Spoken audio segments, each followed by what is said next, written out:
Tell what a joke. Knock knock. Dad? What? No. So basically, what I was thinking of was, oh fuck, I can't believe you've done this. What you got? I made a hat that's powered by sadness.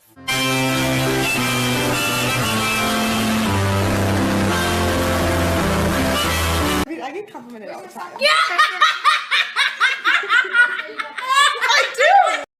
Sarah? Yeah, Grandma? Don't fight an ugly girl. She's got nothing to lose. I'll keep it in mind. No, it's crazy. It's like literally just a matter of how ugly can you get. And you keep breaking the barrier every time. Oh my fucking god, dude.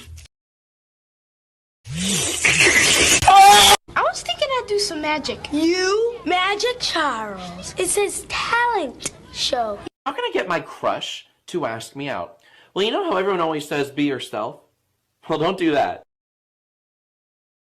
I have no friends. What am I? A roach? What are you doing, you oaf? She's pretty. And you're ugly. Now let's get to work.